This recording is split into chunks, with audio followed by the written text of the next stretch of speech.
नमस्कार, मास्टर रेसिपीजमध्ये सगळ्यांचं मनापासून स्वागत। आणि उपवासाचा पदार्थ, तर उपवासाचे पदार्थ म्हणजे उपवासाची खिचडी ही एक कॉमन असते सगळ्यांकडे, ती आवडतेच। मग त्याच्यामध्ये साबुदाणा असतो, दाणे असतात, त्याच्यात हिरवी मिरची असते, जिरं असतं, तूप असतं, बटाटे कोणी घालतात, काही ठिकाणी कोथिंबीर घालतात, त्यांना चालते, काही ठिकाणी घालत नाहीत, काही ठिकाणी कढीपत्तासुद्धा घालतात, तो त्यांना चालतो। आमच्या मंडळींची गंमत काय होते की आम्ही जर आमच्या हिशोबाने काही केलं, आम्हाला जर कोथिंबीर आवडते म्हणून आम्ही टाकली, तर लगेच काही काही म्हणते, अरे हा काय फालतूपणा आहे, उपवासाला कोथिंबीर चालते का? अहो, पण माझं म्हणणं असं आहे, तुम्हाला नसेल चालत, पण कुठल्या तरी भागात महाराष्ट्राच्या अशी मंडळी आहेत की ज्यांना उपवासाला कोथिंबीर चालते। काही लोक भोपळा चालतात, काही लोकांना पोळी चालत नाही, भातही काही लोक खातात। अशा गमती जमती आहेत, पण त्या गमतीचा भाग सोडा, उपवासाच्या खिचडीला एक वेगळा ट्विस्ट दिलेला आहे। बघायचं आहे काय? या तुपात आपण पापडसुद्धा तळून घेऊ, म्हणून तूप थोडं जास्त घेतलं आहे मी। आता गंमत कशी असते की जेव्हा तुम्ही उपवासाची खिचडी बनवता, तर नुसती खिचडी देऊ नका, मग त्याच्याबरोबर काहीतरी साईडला द्या। चटणीचा प्रकार असेल किंवा मग वेफर्स असतील किंवा साबुदाण्याचे पापड असतील। तर मग शेवीत शेव काढणे हा प्रकार कसा असतो की आता एवी तेवी तूप गरम होतच आहे, त्याच्यात 2 पापड काढून घ्यायचे। मी ते करतोय।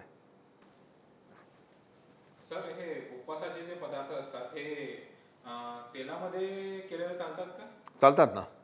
कारण की म्हणजे माझी आई म्हणते की तेलामध्ये उपवासाचे पदार्थ करायचे नाही, फक्त तुपातच करायचे। नाही, गंमत कशी असते की चांगला प्रश्न आहे हा, की आपण जेव्हा तेलामध्ये तळतो पदार्थ, तर ते तेल शेंगदाण्याचं असावं, पण शेंगदाणे तेलामध्ये दुसरं कुठलं तरी तेल मिक्स करायला परवानगी असते, म्हणून मग ती गडबड असते। पण तुम्ही स्वतःच्या घरच्या घाणीमध्ये जर तेल काढलं असेल शेंगदाण्याचं, कारण शेंगदाणा आपण खातोच उपवासामध्ये, तर ते चालतं। बाकी अप टू यू। ओके। आता गंमत कशी असते की जेव्हा तुम्ही उपवासाची खिचडी बनवता, तर नुसती खिचडी देऊ नका, मग त्याच्याबरोबर काहीतरी साईडला द्या। चटणीचा प्रकार असेल किंवा मग वेफर्स असतील किंवा साबुदाण्याचे पापड असतील। तर मग शेवीत शेव काढणे हा प्रकार कसा असतो की आता एवी तेवी तूप गरम होतच आहे, त्याच्यात 2 पापड काढून घ्यायचे। मी ते करतोय। आता छान दाबायचं, म्हणजे तो मोठा असा फुलून येतो। येस।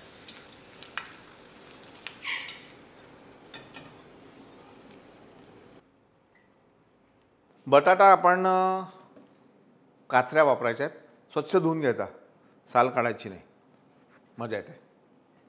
याला छान ब्राऊन होईल तो परतून घ्यायचा। चवीनुसार साखर, मीठ आणि थोडा लिंबाचा रस आपण यात घालू।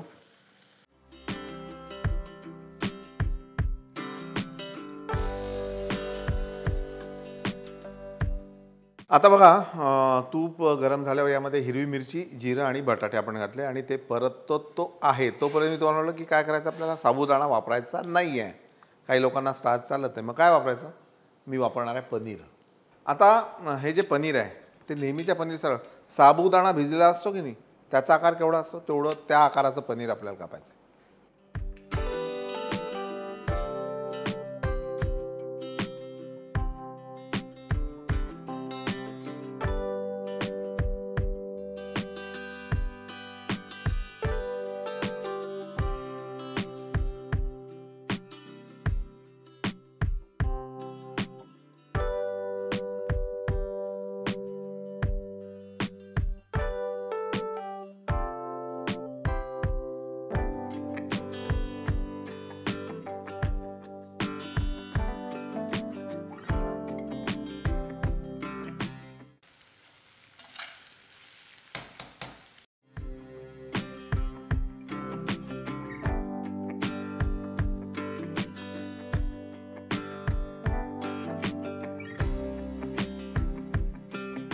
आणि दाण्याचं कूट आपल्याला हा पातळ झारा जो आहे तो चालवायचा आहे, नाहीतर हे तुटेल। आणि याला छान वाफ येते तोपर्यंत आपण एक चटणी बनवू, आणि चटणीसाठी हिरवी मिरची भाजून घेऊ।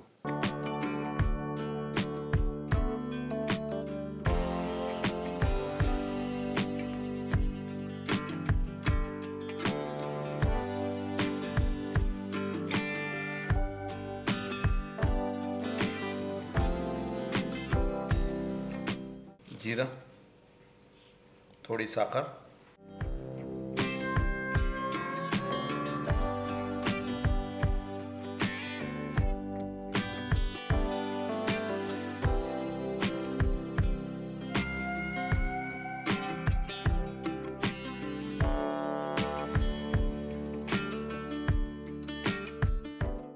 That's it.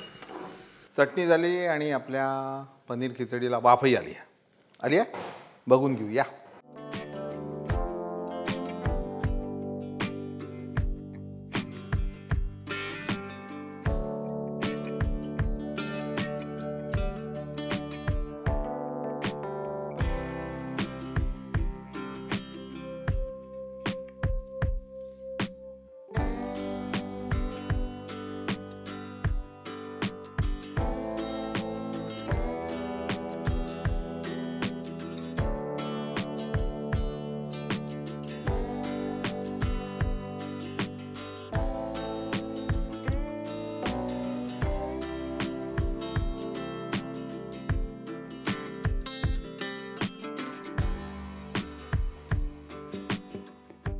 तर ही पनीर खिचडी आपण तयार केली आणि पनीर आणि दाणे दोघांमध्ये प्रोटीन्स असतात. एन्जॉय करा, लाईक करा, सबस्क्राईब करा, शेअर करा. मी नाही म्हणणार, हे तुम्हाला करायचं आहे. पाहत राहा मास्टर रेसिपीज.